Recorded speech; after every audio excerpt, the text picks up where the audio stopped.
Cities Skylines is still one of the best city builders in a decade, and one of my picks for the game of the year. But there were still several things that could be improved, and while many of those have been addressed via free patches and Steam Workshop mods, sometimes a game just screams for an expansion pack. Well, say hello to After Dark, the first expansion pack for Cities Skylines from Colossal Order and Paradox Interactive. And while it may not feature any flying toasters, it does boast an assortment of new items and features appropriate for nighttime and daytime. What? First things first, the big daddy of awesomeness introduced here is a day-night cycle, which takes place over the course of several in-game days, and it is downright gorgeous. The first time I saw a city I'd spent dozens of hours on in the dark just made me grin ear to ear. I love it. This is one of the biggest things I wanted in the main game, and I am so glad it's been added. Half the appeal of a nice city skyline is how it looks once the sun passes under the horizon, and they made sure that it looks awe-inspiring. Buildings light up in staggered intervals, streetlights glimmer with various hues, traffic and service vehicles dot the roadways, and neon signs glow convincingly. About the only thing I'd critique here is that some of the buildings look a little too bright and have too many rooms lit up at once. Another thing is that it does make doing actual work more difficult, like laying down zones and placing ploppable buildings.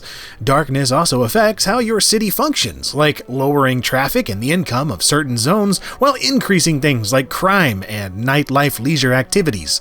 Each service in the city budget can also be adjusted for both daytime and nighttime individually, although I didn't really see much need to do this in my cities. In fact, there's a clear incentive not to mess with nighttime funding, since if you lower it, citizens will complain about lower land values every night. And that's not the only qualm I have. There are all sorts of little things like all schools staying open 24/7, and the fact that solar power plants don't store energy for use during the dark. Other city building games typically just feature a day-night cycle as an aesthetic only, so these aren't issues, but here they've tried something more and kind of missed the mark in slightly irksome ways. While I appreciate the idea of making nighttime affect gameplay as well, if you grow tired of this, you can just disable nighttime outright in the options menu, but if you simply want to adjust, say, the length of nighttime hours or fix the gameplay issues, then you can just download a mod, so it's not a deal breaker, though it is annoying. But don't give up on the challenges of the twilight hours just yet, since there are two new district specializations to make use of. The first is leisure, which can be applied to any city district by passing an ordinance. This will convert commercial zones of both densities into pubs, nightclubs, gyms, bowling alleys, and some red light district looking spots that are sure to attract some shady types. Likewise with the new tourism specialization, which is a very welcome addition seeing as tourism was more or less useless when Skylines first launched. Bars, restaurants, hotels, museums, and tchotchke shops all pop up to entice out-of-towners into wasting their money. There's also a variety of new ploppables to accentuate this, like beach volleyball, horse riding stables, skate parks, fishing piers, jet ski rentals, marinas, and more. In addition, there are a handful of new specialized buildings that really bring in the pleasure-seeking touristy types, including a casino, a driving range, a fountain park, a massive hotel, and a zoo. And finally, beachfront property now comes with a higher land value attached to it, which makes total sense, and I have no idea why it wasn't in the game until now. To address all this extra demand, there's an international airport added, which is about twice the size of the one already in the base game and has its own built-in subway restaurant. Its own built-in subway connection, sorry. Several other additions to mass transit are on offer too, like bus stations that give multiple bus lines a central point to drop in and let citizens transfer lines. Taxis are now a thing as well, so finally you've got a way for folks to get around your city in tacky yellow cars that smell like stale popcorn and old farts.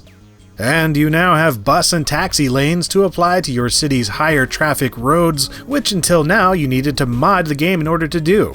This also applies to bike lanes, which are another new transportation option and one that promises to lower overall traffic density even further.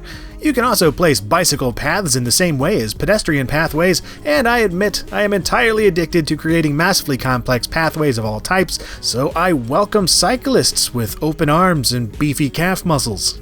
The cargo hub is the final new option for transport, and this applies to industry, bringing in freight from both cargo ships and trains in one convenient location. And if you also happen to import some criminals, there's now a prison and prisoner rehabilitation systems in the game. Police will now round up crooks and place them in jails, but you'll need a prison to transfer them to if you want them to stay locked up. And you've got a variety of new city policies to micromanage all this stuff, which is just great for those of you that can't get enough government intervention into people's lives.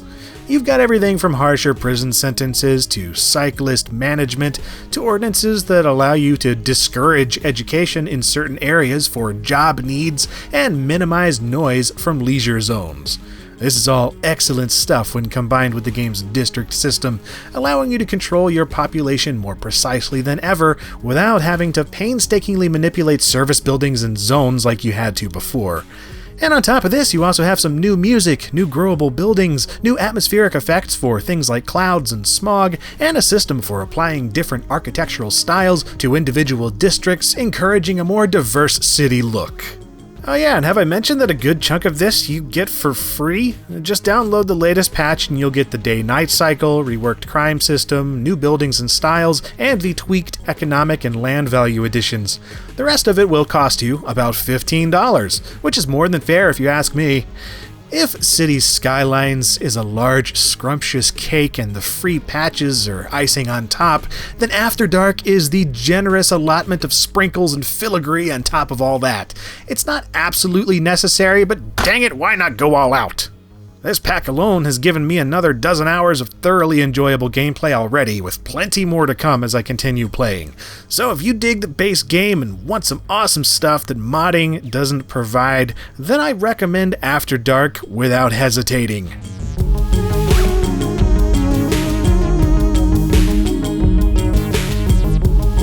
If you enjoyed this video on Cities Skylines After Dark, perhaps you'd like my review on Cities Skylines or other various related things here on LGR. There's new videos every Monday and Friday, so you can check back here or subscribe if you'd like to be notified. And you can also check out Twitter and Facebook for social stuff, and Patreon for supporting the show monetarily and being able to see videos early and such. And as always, thank you very much for watching.